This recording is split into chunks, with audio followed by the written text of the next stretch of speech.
anak-anak, bertemu lagi dengan Ibu.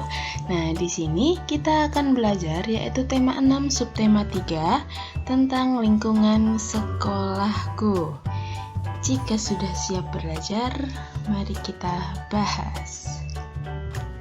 Tujuan pembelajaran di video ini yang pertama, menentukan ungkapan perintah, menanggapi ungkapan perintah, menghafalkan bunyi sila ketiga, menunjukkan simbol sila ketiga, mengenal karya ekspresi 3 dimensi, membuat karya ekspresi 3 dimensi, mengukur berat benda dengan alat ukur tidak baku, dan membandingkan hasil pengukuran berat benda dengan alat ukur tidak baku. Nah, yang pertama kita akan membahas yaitu kalimat perintah. Di sini ada judul cerita yaitu Sekolahku Bersih dan Sehat. Aku senang belajar di sekolah. Sekolahku bersih dan nyaman. Lingkungannya hijau dan asri. Banyak pohon ditanam di sekolahku. Setiap hari tanamannya disiram. Udara di sekolahku menjadi segar. Ruang kelas di sekolahku juga bersih. Guruku mengingatkan, jangan buang sampah sembarangan. Buanglah sampah di tempatnya. Kami semua bekerja sama menjaga kebersihan. Tak ada yang membuang sampah sembarangan. Sekarang kita jawab pertanyaan berikut ini. Yang pertama, apa judul bacaan yang tadi kita baca? Ya, yaitu adalah Sekolahku Bersih dan Sehat. Pintar. Yang nomor 2, bagaimana keadaan sekolah pada cerita tersebut? Keadaan sekolahnya bagaimana? Yaitu bersih, nyaman, hijau, dan asri. Yang ketiga, mengapa udara di sekolah segar? Kira-kira kenapa ya? Karena banyak pohon yang ditanam di sekolah. Nomor 4, siapa saja yang menjaga kebersihan sekolah? Yang menjaga kebersihan sekolah siapa saja? Yaitu seluruh warga sekolah. Warga sekolah itu siapa saja? Ada guru, ada siswa, ada tata laksana, ada karyawan sekolah. Nah, itu semua wajib untuk menjaga kebersihan sekolah. Lalu yang nomor 5, apa saja yang dilakukan agar sekolah selalu bersih? Apa saja ya yang dilakukan agar sekolah bersih? Yaitu contohnya tidak membuang sampah sembarangan dan masih banyak lagi. Sekarang, pada cerita tersebut terdapat kalimat ungkapan perintah. Tuliskan kalimatnya di bawah ini. Kira-kira ungkapan perintahnya yang mana ya? Yaitu adalah yang buanglah sampah pada tempatnya. Nah, ini adalah ungkapan perintah. Beri tanda centang pada kalimat yang merupakan perintah. Di sini ada 5 pernyataan. Kita harus mencentang pada kalimat yang merupakan ungkapan perintah. Nomor 1, Bu Guru sedang mengajar di kelas. Nah, kalimat yang pertama ini apakah termasuk kalimat ungkapan perintah? Tidak.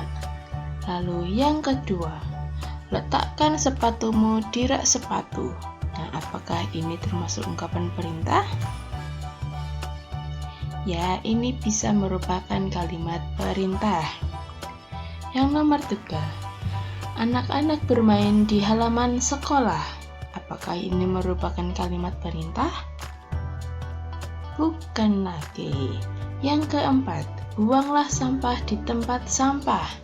Nah, nomor 4 ini apakah termasuk kalimat perintah? Ya. Lalu yang kelima, jagalah kebersihan sekolahmu. Apakah kalimat kelima ini merupakan kalimat perintah? Ya, ini bisa menjadi kalimat perintah. Next. Sekarang kita simak percakapan berikut ini. Nah, di sini ada percakapan antara Pak Guru dan Edo. Pak Guru berkata, "Edo, mengapa buang sampah sembarangan? Buanglah sampah di tempat sampah." Edo menjawab, "Maaf Pak Guru, saya lupa."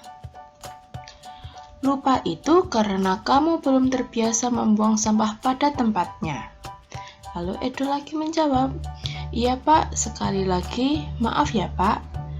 Pak Edo lalu berkata, "Lain kali jangan lupa ya, buang sampah di tempat sampah." Edo menjawab, "Baik Pak." Nah, sebagai murid yang baik, kita harus menurut perintah guru. Membuang sampah di tempatnya adalah perintah yang baik. Perintah yang baik harus dilaksanakan. Lingkungan sekolah yang bersih harus dijaga bersama. Nah, kita sebagai warga sekolah harus bekerja sama. Kita harus bekerja sama menjaga kebersihan. Guru selalu memerintahkan untuk membersihkan lingkungan sekolah. Kita harus menanggapi perintah tersebut dengan santun. Bagaimana cara yang baik dalam menanggapi suatu perintah? Sekarang perhatikan cara murid menanggapi perintah guru berikut. Nah, di sini ada percakapan antara ibu guru Dayu, Edo, dan Benny. Yang pertama, ibu guru berkata, "Dayu, bersihkan papan tulisnya ya." Lalu Dayu menjawab, "Ya Bu, segera saya laksanakan." Lalu selanjutnya ibu guru berkata, "Edo, jangan lupa bersihkan bekas pekerjaanmu." "Siap Bu," kata Edo. Lalu ibu guru berkata lagi, "Dan kamu Benny, bersihkan sampah di bawah mejamu." "Baik Bu Guru," itu adalah jawabannya Benny. Nah, jadi begitulah cara yang baik untuk menanggapi suatu perintah. Apalagi jika yang memerintahkan adalah orang tua kita. Kita harus menanggapinya dengan santun. Biasakanlah menanggapi perintah siapapun dengan santun. Sekarang kita akan menyusun kata-kata berikut ini menjadi kalimat perintah. Nah, setelah tersusun, kita akan membuat kalimat tanggapannya. Nah, yang nomor 1, ada kata sampah pada buanglah, tempatnya, dan ani.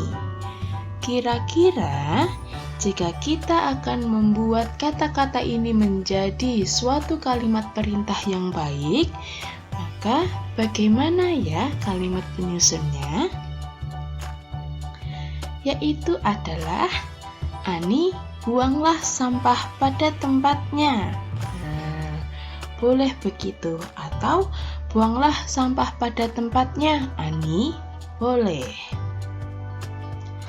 Lalu yang nomor 2, di sini ada kata acak, yaitu sapulah, bersih, sampai, sekolah, dan halaman. Kira-kira jika kita akan menjadikan ini sebuah kalimat perintah, maka kita harus menyusunnya dengan baik. Nah, kira-kira bagaimana ya kita menyusunnya dengan baik? Ya, bisa. Yaitu, sapulah halaman sekolah sampai bersih.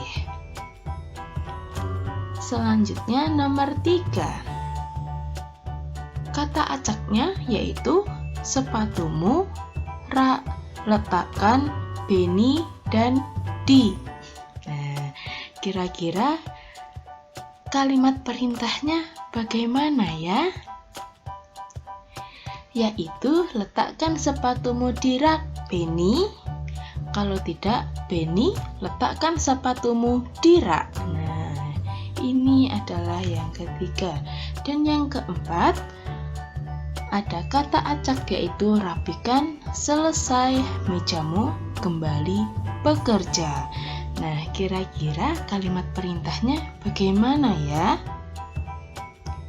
Kalimat perintahnya yaitu rapikan kembali mejamu, selesai bekerja. Nah, ini adalah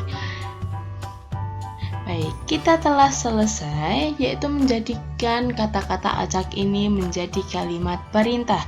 Sekarang kita membuat kalimat tanggapannya. Nah, di sini kalimat perintahnya yaitu Ani buanglah sampah pada tempatnya. Lalu sapulah halaman sekolah sampai bersih. Letakkan sepatumu di rak, Beni. Rapikan kembali mejamu, selesai bekerja. Nah, kita akan membuat kalimat tanggapannya. Kira-kira yang nomor 1 tadi apa ya? Yaitu adalah baik Bu, aku akan membuang sampah di tempatnya. Lalu untuk kalimat perintah yang kedua, bisa juga kalian menanggapi dengan baik, akan saya laksanakan. Lalu kalimat tanggapan yang ketiga, letakkan sepatu di rak sepatu. Nah, bagaimana ya kalimat tanggapannya? Yaitu baik, akan saya letakkan sepatunya di rak. Lalu yang keempat, rapikan mejamu, selesai belajar. Kira-kira kalimat tanggapannya seperti apa? Baik, akan saya rapikan setelah selesai bekerja. Nah, ini adalah kalimat tanggapan dari kalimat perintah. Keadaan lingkungan yang bersih dan asri tidak didapat begitu saja. Kita harus membiasakan diri menjaga kebersihan dan keasrian sekolah. Oleh karena itu, guru selalu memerintahkan kita menjaga kebersihan lingkungan sekolah. Kita pun harus mematuhi perintah guru. Siti dan teman-temannya juga mematuhi perintah guru. Sekarang, mari kita baca percakapan di bawah ini, yaitu antara guru, Siti, Beni, dan Dayu. Guru berkata, anak-anak, hari ini kita akan kerja bakti. Kita kerja bakti membersihkan lingkungan sekolah. Lalu Siti bertanya, setuju Pak? Bagaimana pembagian tugasnya, Pak? Lalu guru menjawab, kelompok Siti sapu halaman sekolah. Lalu, siapa? Jawab Siti. Lalu guru berkata lagi, kelompok Beni sapu lantai sekolah ya. Beni menjawab, siap, laksanakan Pak. Kelompok Dayu membersihkan kaca jendela. Lalu Dayu menjawab, segera kami kerjakan Pak. Selebihnya silahkan bersihkan ruang kelas masing-masing. Baik Pak, jawab siswa-siswa tersebut. Nah, kamu harus mencontoh sikap mereka. Mereka melaksanakan perintah guru dengan senang hati. Sekolah milik bersama, jadi harus dirawat bersama. Baik, yang kedua kita akan membahas yaitu sila ketiga Pancasila. Apakah kalian masih ingat tentang bunyi dan sila Pancasila yang ketiga? Jika tidak, kita akan bahas kembali. Nah, pada tema sebelumnya kalian sudah mempelajari bunyi sila ke-1 dan ke-2 serta lambangnya. Nah, kali ini kita akan mengingat kembali bunyi sila ke-3 dan lambangnya. Kira-kira apakah kalian masih ingat dengan bunyi sila ke-3 Pancasila? Yaitu adalah Persatuan Indonesia. Nah, lambangnya kira-kira kalian masih ingat tidak? Ya, lambangnya yaitu adalah pohon beringin. Nah, di sini ada sebuah puzzle. Nah, puzzle ini akan kita susun menjadi simbol sila ketiga. Oke, kita akan mulai dari baris pertama, lalu baris kedua, dan yang terakhir adalah baris ketiga. Baris yang pertama, yang ini, set. Oke, lalu yang bagian tengah, ya. Lalu bagian terakhir. Nah, kita sudah menyelesaikan yaitu puzzle yang baris pertama. Sekarang yang kedua, yaitu kita akan menyelesaikan puzzle baris yang kedua. Yang pertama ada ini, lalu bagian tengah dan bagian akhir. Nah, bagian puzzle baris yang kedua kita sudah menyelesaikan. Lalu bagian yang terakhir ada 1, 2, dan 3. Nah, lihat, kita sudah menyelesaikan puzzle-nya. Nah, ini adalah pohon beringin sebagai lambang sila ketiga Pancasila. Kita adalah warga sekolah. Kita harus ikut menjaga kebersihan dan keindahan sekolah. Sekolah bersih dan rapi membuat kita nyaman belajar. Agar sekolah rapi, kita harus meletakkan peralatan-peralatan sekolah pada tempat yang sesuai. Kebersihan lingkungan sekolah bukan hanya tanggung jawab petugas kebersihan. Kebersihan lingkungan sekolah tanggung jawab semua warga sekolah. Semua warga sekolah harus memiliki rasa persatuan dalam menjaga lingkungan sekolah. Memiliki rasa persatuan adalah sikap yang sesuai dengan sila ketiga Pancasila. Hari ini, Udin dan kawan-kawan akan berkampanye kepada warga sekolah. Mereka akan melakukan gerakan sekolah bersih dan sehat. Mereka akan membuat poster. Melalui poster, mereka akan menyampaikan pesan. Poster tersebut akan dibawa keliling sekolah. Harapan mereka, warga sekolah mau melaksanakan pesan yang ada di poster. Nah, ini adalah contoh dari poster. Nah, pesan dari poster tersebut adalah buanglah sampah pada tempatnya. Dan gambarnya yaitu ada seorang anak yang membuang bungkus snacknya di tempat sampah. Lalu yang ketiga yaitu adalah karya seni 3 dimensi. Pajangan-pajangan akan memperindah kelas. Kita bisa memajang hasil-hasil karya kita di kelas. Nah, di samping ini merupakan contoh karya yang bisa jadi pajangan kelas. Karya ini adalah karya 3 dimensi dari tanah liat. Tanah liat dicetak mengikuti bentuk wadah tertentu. Berikut ini urutan cara membuatnya. Yang pertama, siapkan adonan tanah liat dan cetakan yang diinginkan. Yang kedua, masukkan adonan tanah liat ke dalam cetakan hingga penuh. Yang ketiga, lepaskan tanah liat dari cetakannya. Lalu yang keempat, dikeringkan hasil cetakan tersebut dengan cara dijemur atau dibakar. Selanjutnya, kita akan menghias tanah liat tersebut. Guru akan memberi contoh tanah liat cetakan yang sudah dihias. Nah, ini adalah contohnya. Mereka segera menyiapkan bahan-bahan yang akan digunakan, yaitu ada pajangan yang sudah kering tadi, lalu cat air, kuas, dan juga palet.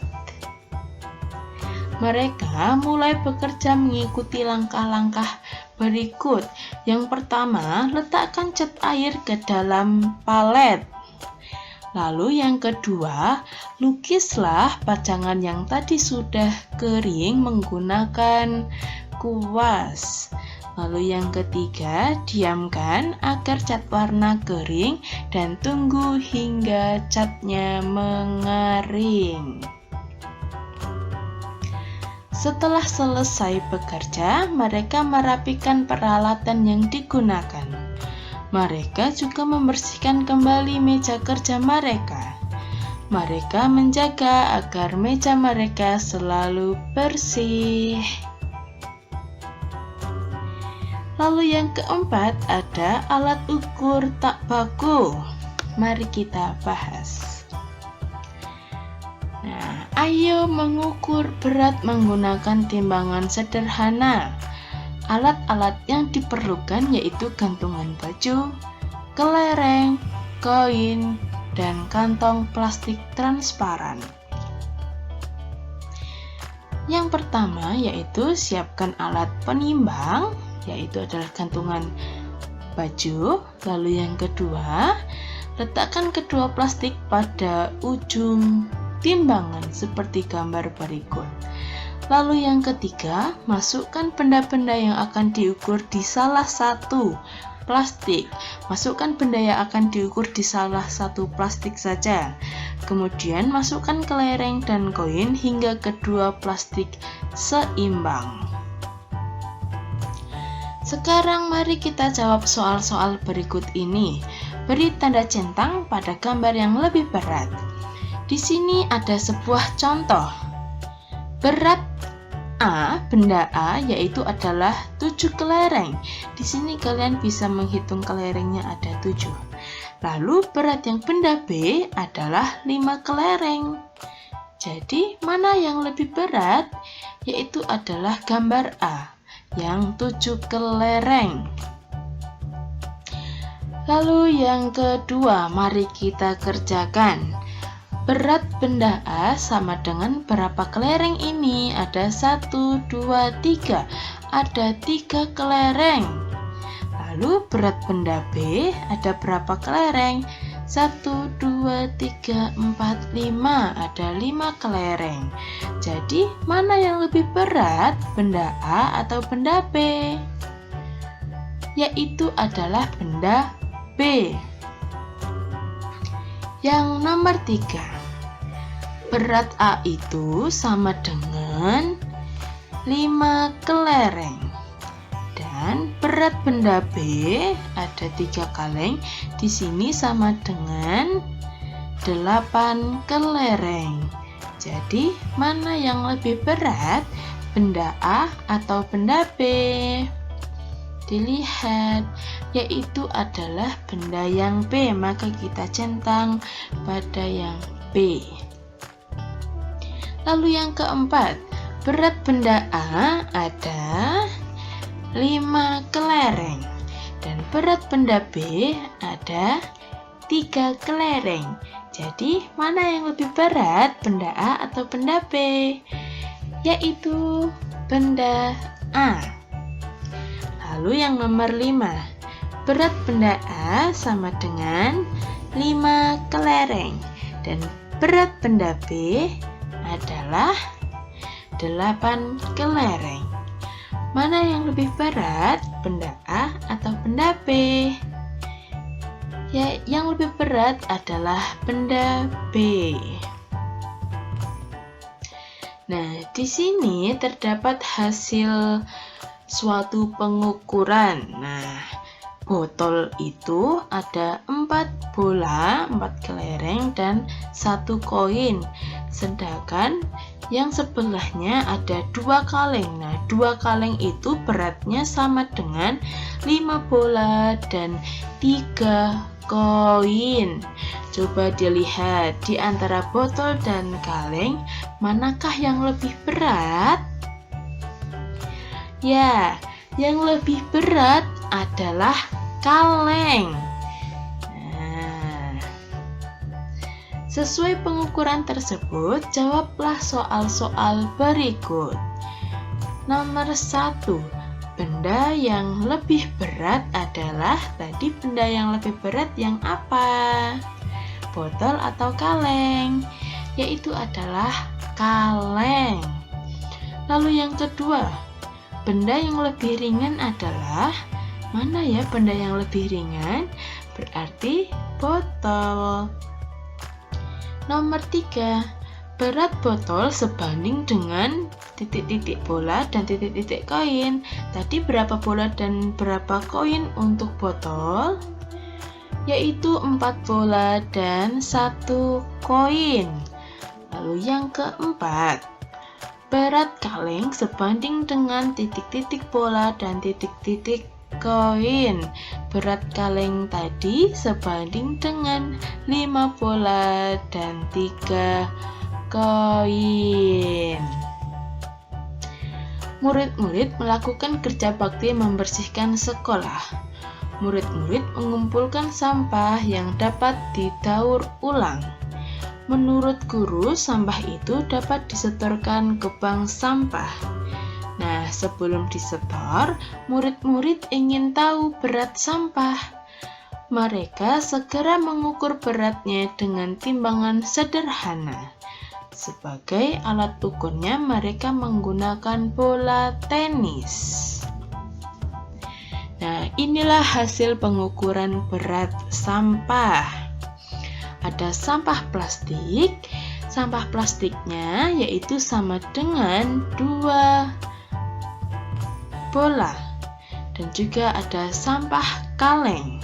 Sampah kaleng itu sebanding dengan 4 bola. Lalu sampah kertas juga sebanding dengan 3 bola. Nah, berdasarkan berat sampah tersebut dapat disimpulkan bahwa sampah paling berat yang dibuang siswa adalah sampah jenis yang mana? Sampah plastik, sampah kaleng, atau sampah kertas? Ya, sampah yang paling berat yang dibuang siswa adalah sampah jenis sampah kaleng. Hebat. Terima kasih sudah menyimak video pembelajaran tema 6 subtema 3 dan sampai jumpa di video selanjutnya. Sampai jumpa.